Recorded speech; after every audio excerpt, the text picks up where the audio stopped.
राय देना चाहता हूँ। स्वाति जी, जो शब्दों का प्रयोग माननीय प्रधानमंत्री जी ने कहा, रोना धोना, बिल्कुल सही शब्दों का प्रयोग किया, बिल्कुल सही शब्दों का प्रयोग किया, क्योंकि माननीय प्रधानमंत्री को मणिपुर की मेरी उन महिलाओं का रोना धोना नहीं सुनाई दिया जिनको नंग करते परेड करवाया गया और एफआईआर दर्ज नहीं हुई। जब माननीय गृह मंत्री वहां गए तब भी दर्ज नहीं हुआ। प्राची जी, आज हम पार्लियामेंट के इर्द गिर्द खड़े हैं। इसी पार्लियामेंट के कुछ मीटर दूर मेरी ओलंपिक मेडल बहनें खड़ी थी। मैं उनके लिए सुप्रीम कोर्ट गया था, इंसाफ की सिपाही कपिल सिब्बल के फाउंडेशन द्वारा। सुप्रीम कोर्ट के डंडे के बाद एफआईआर हुआ, लेकिन जो दिल्ली पुलिस ने कहा कि बीजेपी के एमपी ने उनका सेक्सुअल मोलेस्टेशन किया है, वो आज भी उस लोकतंत्र के मंदिर में जा रहा है। प्राची जी, उसको अरेस्ट नहीं किया गया। रोना धोना प्रधानमंत्री जी को सुनाई नहीं दिया। तो हम जब ये आवाज उठाते हैं तो हमको कहते हैं आप नेगेटिव हो, आप देश विरोधी हो। हम देश विरोधी नहीं, हम देश के साथ हैं, हम इंडिया के साथ हैं। इसलिए हम आपको बता रहे हैं कि संभल जाओ। ये घमंड, ये अहंकार रावण का भी था, ये जो घमंड है ये दुर्योधन का भी था, और ये टिकता नहीं है, इससे सीखो। दूसरी चीज मैं बात करना चाहता हूँ, कल हम नई इमारत में जा रहे पार्लियामेंट के, दोबारा से सबको बधाई हो। लेकिन क्या पार्लियामेंट में देश के आवाम से पूछना चाहता हूँ, सिर्फ नई इमारत है, सिर्फ नए माइक्स है, सिर्फ नए टेबल है? क्या उस इमारत में विपक्ष का आवाज उठना वो जरूरी नहीं है?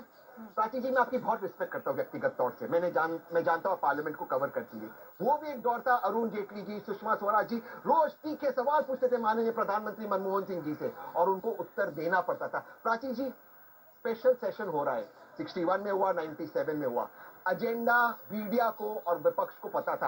आज भी भाजपा के प्रवक्ता हमारे साथ इस पैनल में एक माननीय सांसद है, आज भी हमें एजेंडा नहीं पता किस चीज पे चर्चा होने जा रही है। हम अटकलें लगा रहे, वन नेशन वन इलेक्शन या कुछ और, या यूनियन टेरिटरी हो रहा। क्या ये मीडिया का अधिकार नहीं है? क्या ये हमारा अधिकार नहीं है? क्या ये देशवासियों का अधिकार नहीं है कि हम इस पे चर्चा करें? अगर विपक्ष कहता है कि आप हमें एजेंडा बताइए जिसके कारण हम तैयारी करते पार्लियामेंट में आ सके, देश की आवाज उठा सके, या मीडिया चैनल में हम आपके साथ आकर रिसर्च करते हैं, हम उस पर बातचीत कर सके, तो हम क्या गलत मान रहे हैं? लेकिन क्या ओपनिंग रिमार्क के लिए भी इन तमाम चीजों की जरूरत नेता विपक्ष को पड़ती? क्योंकि नेता विपक्ष तो आधी अधूरी तैयारी के साथ नजर आ रहे थे। सोनिया गांधी पीछे से बता रही थी कि आपको क्या बोलना है, क्या नहीं बोलना, किस मुद्दे पर फोकस रहना है, किस मुद्दे पर फोकस नहीं रहना है। तो क्या सोनिया गांधी के स्क्रिप्ट नेता विपक्ष पढ़ रहे थे? एक सेकंड प्राची जी, मैं दो चीज के उत्तर दे दूं। एक, आपने ओपनिंग रिमार्क्स में कहा क्या विपक्ष को राजनीति करनी चाहिए। प्राची जी, इस बात से मैं आपको इत्तेफाक नहीं रखता हूं।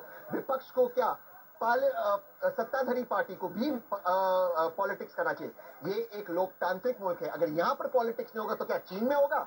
चीन में ऐसे टीवी शोज नहीं होते इंडिया टीवी के ऊपर। पॉलिटिक्स ही देश को जिंदा रखता है, एक इस डेमोक्रेसी को। दूसरी चीज, सोनिया जी अगर गाइड कर रही है, जैसे माननीय वाजपेयी जी जब बोलते थे, अडवाणी जी साथ में बैठते थे, बातचीत होती थी। अगर एक टीम वर्क हो, टीम वर्क में ऑपोजिशन बात करती, किसी मुद्दे को हाईलाइट करना है, तो इसमें इनको क्यों डर लगता है? ये थोड़ी ना वो पार्टी है कि माननीय प्रधानमंत्री खड़े होकर कहेंगे मैं अकेला सब पे भारी, और पीछे उन्हीं के सांसद बैठे। आप किसका अपमान कर रहे हो? पार्लियामेंट मेरी आज की बात HHAQ के साथ, जो आज जिस संसद भवन को अलविदा कहने के लिए मोदी जी उठे और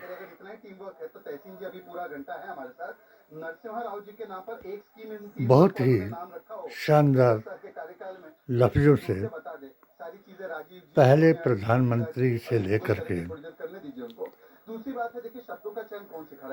अपने तक जितने भी हुए, उन्होंने हर लफ्ज मेरी समझ के मुताबिक सुसज्जित किया। उसके बाद जब खड़गे जी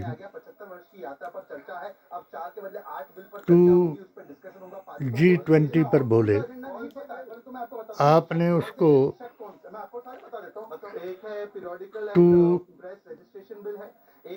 जी बताया, यानी आपने जीरो को हटाया, जिसमें टीम जो है वो सुप्रीम पार्टी का चिन्ह लगा हुआ था और आप हटाना भी चाहते हैं। देखिए अभी मेरी जानकारी जो जो गठबंधन बना है मैं माफी चाहता हूँ, मुझे इतनी अर्जेंटली नहीं तो पता था, अभी मैं वो गठबंधन जो था तो ये 7 बिल है, वो उस चिन्ह को हटा करके तो एजेंडा कैसे नहीं पता इनको, बताइए। और दूसरी बात, अपने चिन्ह का प्रदर्शन करना चाहता था, इसलिए केवल एक ही एजेंडा शायद उन्होंने सनातन धर्म और हिंदू धर्म को गाली 2G से मुराद थी आ चुका है, इसीलिए इनको लगता है सारे एजेंडे छिपे हुए हैं इनका गांधी और गठबंधन। शांति आपका कुछ सदन के अंदर रहते हैं, देख रहे हैं कि कार्रवाई कैसे ये मेरे लिए सरकार की तरफ से कोई पारदर्शिता नहीं बहुत बरती गई है, एक नहीं बताया जा रहा सरकार की तरफ से कि सरकार क्या करने वाली है और क्या नहीं करने मैं वाली है। अपनी जो PM जैसे मौत का पैगाम दे रहा हूँ, सकारात्मक क्योंकि मैंने एक बात ये पूरे विपक्ष के लिए है, आप लोगों के सुनी है देखिए प्राची जी, कि पहाड़ के साथ आज जैसा सिर प्रधानमंत्री टकराना जी ने कहा कि ये अपने सिर को महत्व का दिन है, फुड़वाने के अलावा बहुत नहीं है, ऐतिहासिक भी करिश्मा जो हुआ है। मैंने अपनी पिटीशन जैसे के जरिए प्रधानमंत्री जी आकर बैठे, वो उनके सम्मान में जनगण मन शुरू हो गया, राष्ट्रीय गान शुरू हो गया। 2019 में राष्ट्रीय गान शुरू हो गया, भारतीय तो हम मुसलमानों सब के लोग लिए भी उस राष्ट्रीय गान के 7 सम्मान में खड़े सूत्रीय हुए। आज तक पार्लियामेंट्री हिस्ट्री में 7 इतिहास में सूत्रीय कभी ऐसा एक नहीं हुआ, पिटीशन दायर की किसी पार्लियामेंट्री और पार्टी निवेदन का किया नेता आवे और उसके कि सम्मान में जनगण बने। हमें जब सत्र की सदन की शुरुआत होती है, संविधान के जब माननीय अध्यक्ष जी आते हैं, तब ये जनगण मन शुरू होता है। आर्टिकल 20 तो आप देख रही हैं और कुरान के स्टेज सूरा निसा के आयत 62 के मुताबिक यशस्वी प्रधानमंत्री अधिकार दिए इसीलिए, जाएं। मिनिस्टर हमने का एक सूत्रीय MP का भी वो संसद कार्यक्रम में जवाब पूरा नहीं पेश होता किया जब तक कि वो एक नहीं कर कि लेता। मुस्लिम ये तंजीमों के हमारे अध्यक्ष सर्वोच्च माननीय प्रधानमंत्री की ही मुसलमान वजह से हो रहा होने है। चाहिए, जैसे पूरे देश में काम करने जैसे वाला केवल एक ही ब्राह्मण आदमी है, सभा का और वो सब ब्राह्मण लोग हो, अपने को बेकार करते हैं। हरिजन सभा का तो इस हरिजन तरह हो, की घटना होना मराठा का मराठा हो, जनगण मन ये एक धार्मिक चलाया विषय जाना है जो बहुत ही इन ये उसके जो लिए हमारे जीती हुई भारतीय बात है, संविधान मैं में तो है, कहूंगा। हालांकि हमारा माननीय अध्यक्ष एक जी ने मौलिक कहा कि अधिकार इसकी भी है। जांच की जाएगी,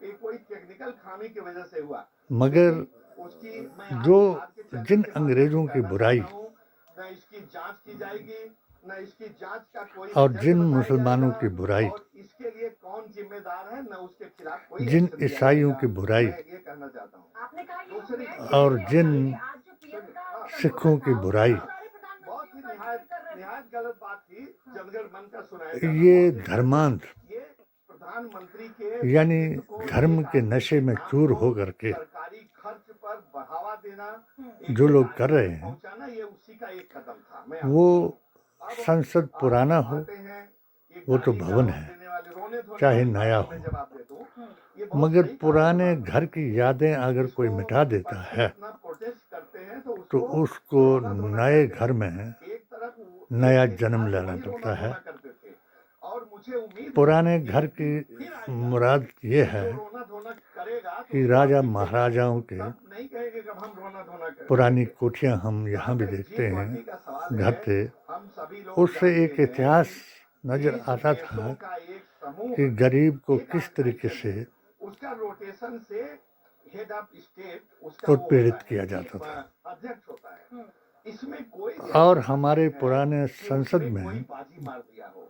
अभी G20 का हर सम्मेलन वैसे ही है, जात, जैसे जमात और प्राचीन धर्म हम का अपने यहाँ आदमी 20 मेहमानों को बुला करके जब जवाहरलाल नेहरू ने खिलाएं, तो मेहमान तो कहते ही ठीक नहीं, आप मेरी बात प्रथम सुनिए। मेहमान तो अपनी कहेगा, मीटिंग कैबिनेट की में बहुत जो लफ्ज कहे, बहुत अच्छा आपने वही किया। एक हमारा इतिहास है। ऐसा ही गया गुजरा मेहमान और होगा जो जिस कहेगा कि इतिहास को आपने दोहराने खाना की नहीं खिलाया, सम्मान अच्छा नहीं बात किया।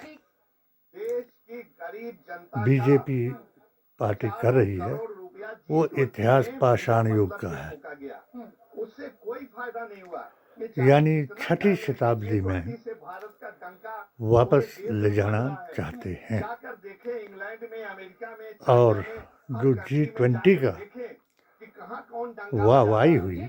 तो G20 में केवल सत्ताधारी सुनिए, ये था कि जो मोदी जी का विकास के कार्यक्रम थे कि किस तरीके से सर्वांगीण विकास हो, सबका साथ, सबका विकास और सबका विश्वास किस तरीके से प्राप्त किया जाए, तो वो जो जवाब खड़गे जी को दिया तो उसमें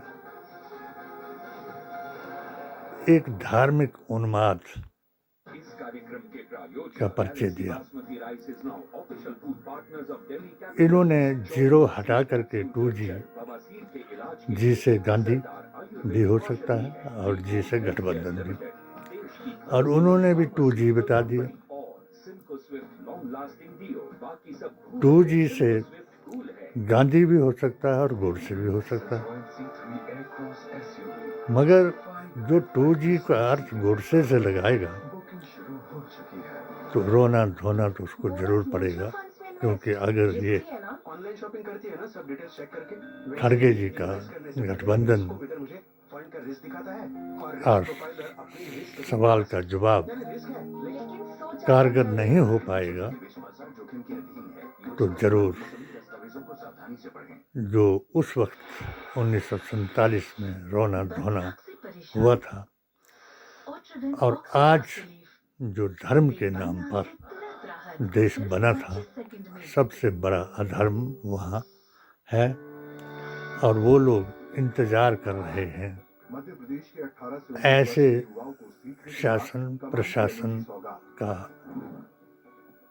जैसा इंडिया में आज है। यानी 2013 से पहले था, आज तो मैं नहीं कह सकता, क्योंकि जिन्होंने जवाब देने की कोशिश की, टक्कर लेने की कोशिश की, चाहे वो स्वयं सेवी संस्थाओं के द्वारा की हो, चाहे अपने राजनीतिक, धार्मिक और सामाजिक अधिकारों के मांग के द्वारा की हो, तो उनको जो नीचा दिखाने की कोशिश की गई, तो आपसी युद्ध है। अंग्रेजों ने हिंदू मुसलमान कराया और देश को तोड़ाया, और जो देश धर्म के नाम पर बना वो सबसे बड़ा अधर्म था, और आज उसको इतना अभिशाप है कि हर आदमी चाहता है कि हम भारत में मिल जाएं, मगर मिलें कैसे कि जब कोई भी कानून, चाहे भारतीय नागरिकता का कानून हो, उसमें मुसलमान का नाम नहीं, चाहे इनकी कैबिनेट हो, उसमें मुसलमान का नाम नहीं। हाँ, एक चीज़ में मुसलमान का नाम जरूर है कि जो मुसलमान से टकराया, मुसलमान को नीचा दिखाने के लिए, जैसे हमारा एक जमात का मिशन चला, हमने साबित करने की कोशिश की, और जो कुरान नबी की जुबान और हमारे संविधान से साबित है कि जब तक हम अपने संविधान का पालन नहीं कर सकते तो वो कुरान और नबी की जुबान का क्या करेंगे। कुरान में तो चोरी की सजा हाथ काटना और ये बलात्कार की सजा संसार करना, यहीं चौराहे पर खड्डा खोद करके पत्थरों द्वारा उन दोनों जानियों को, चाहे औरत फांसा हो उसको भी और चाहे मर्द ऐसा हो उसको भी संसार करना। ये कानून अगर हम भारतीय संविधान को मानेंगे तो तभी संविधान वाले हमारी बात को मानेंगे।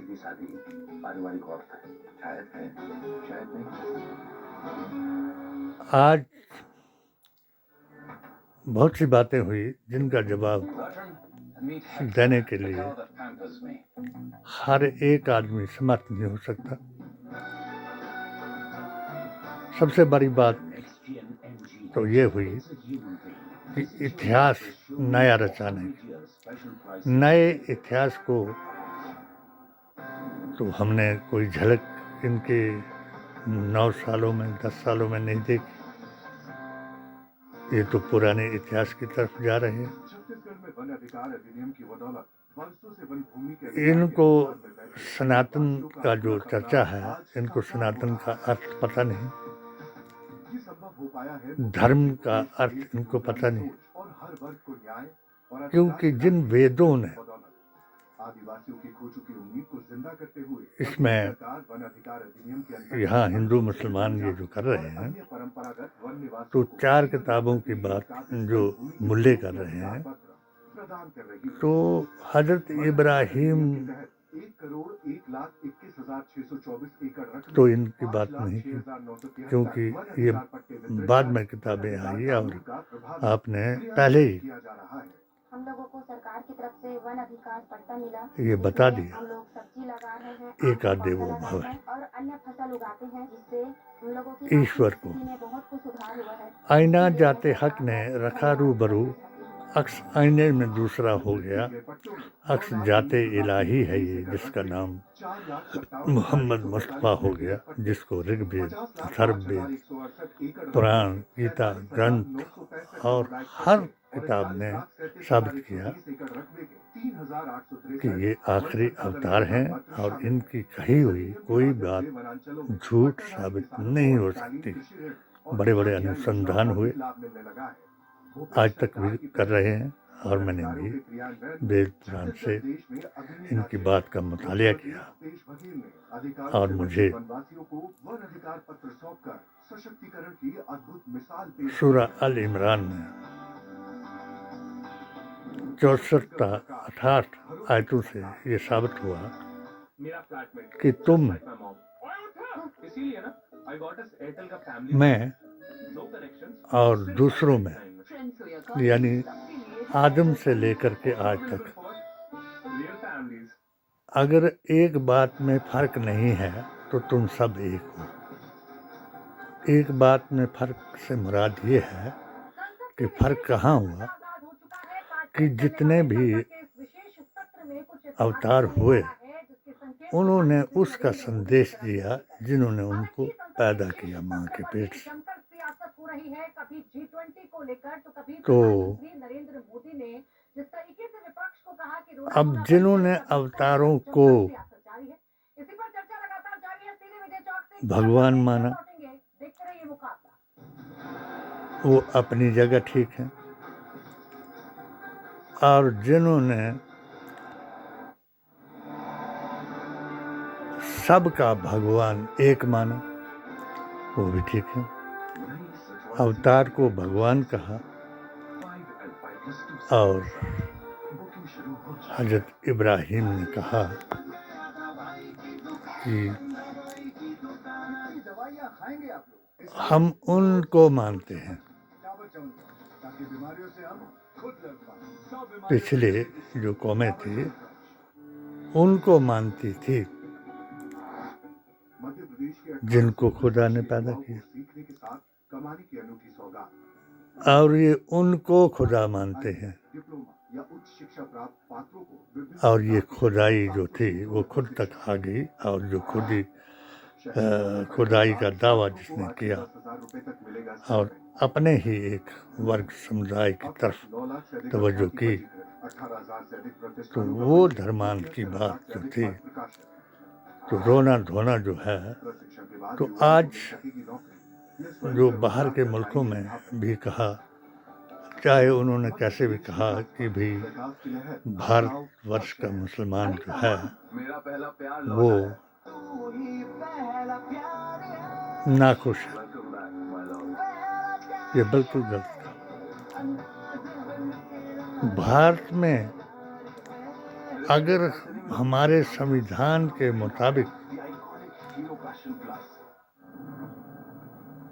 ऐसा संविधान किसी मुल्क में नहीं है, जितनी धार्मिक आज़ादी जो है भारत में है, मगर जिन्होंने धार्मिक आज़ादी को, अभिव्यक्ति की आज़ादी भी हमारे संविधान में है, उसको माना, उन्हीं लोगों ने इस देश को तोड़ने की कोशिश की, अभिव्यक्ति की आज़ादी से मुराद ये है कि जो इन्होंने इस्लामिक तंजीमों के अध्यक्ष वो लोग बनाए जो किसी धर्म की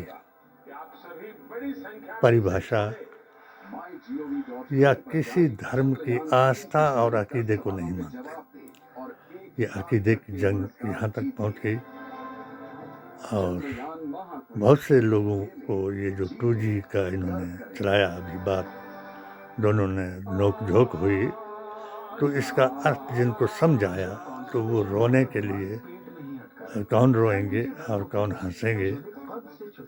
तो मैं इनको एक बार फिर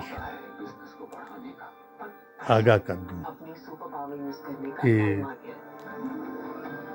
कोई किसी को मार नहीं सकता, कोई किसी के धर्म को छीन नहीं सकता। जिसका धर्म है उसका परिवर्तन नहीं हो सकता। धर्म का अर्थ है धार्य इति, इति सा धर्म। जिसने जो रास्ता धारण किया उसका वो धर्म है। सांप का धर्म काटना है और साधु का धर्म बचाना है। यही अब एक जो इनका एम है, जो इनका गुप्त एजेंडा है, वो पूरा होने वाला है।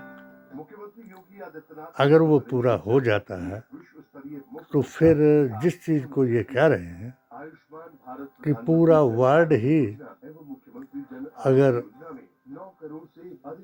हिंदू राष्ट्र बन जाए, वैसे तो एक आधे मुल्क में ही इसको पहचाना जाता है, वरना इसको धर्म ना किसी किताब ने तस्दीक किया ना कोई वो कहे। दो चीज़ें जो हैं ये आमने सामने हो जाएंगी और तभी क़यामत आएगी और मेरी किताब का हर सच पूरा हो जाएगा कि जो मुल्ला का शरिया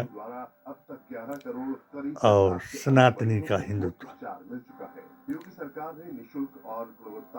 ये इनकी जंग का आगाज़ है। अगर इंडिया हार गया तो ये अखाड़ा बन जाएगा और इंडिया जीत गया तो अखंड भारत बन जाएगा। ये मेरा यकीन है और मैं इस यकीन के साथ उन लोगों को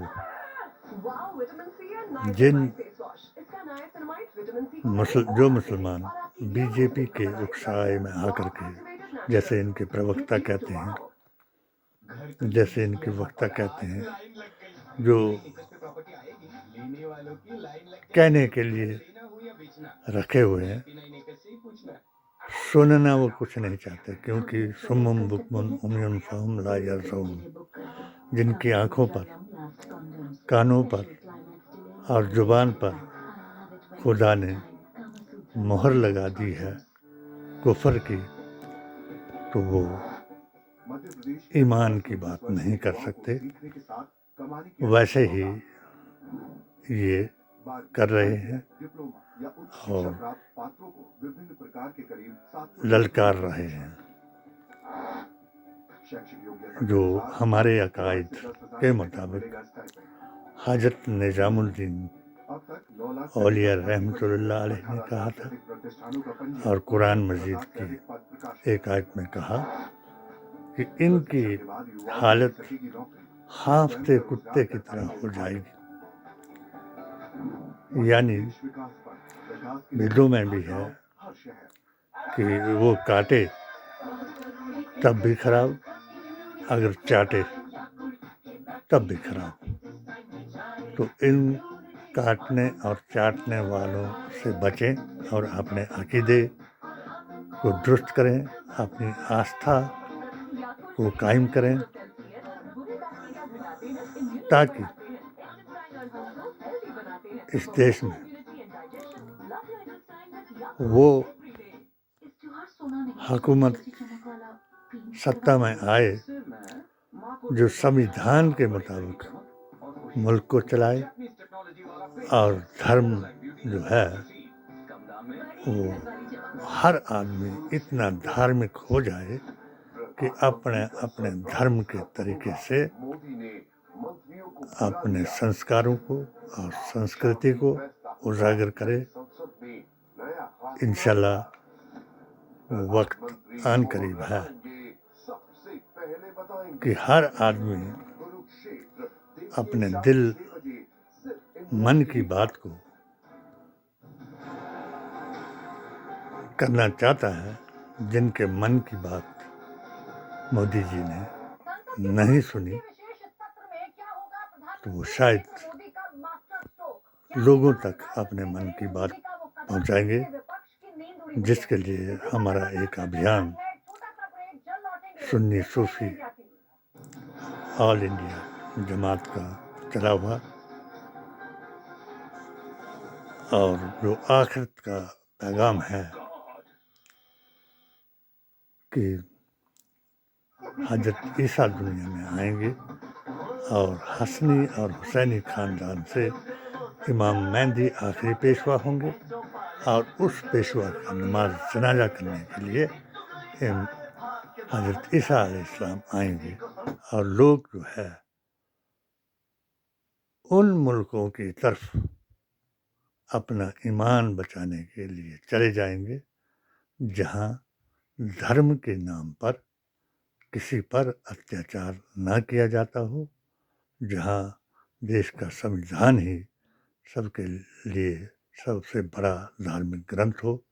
उम्मीद है हमारे धार्मिक ग्रंथ को, जिसे हम संविधान कहते हैं, उसके बदलने की जो कोशिश करेंगे, कुरान को मिटाने की कोशिश करेंगे तो मिट गए कई बार मिटाने वाले, तो अब क्या तुम मिटा सकोगे आखिरी जमाने वाले। खुदा हाफिज। जय हिंद, जय भारत।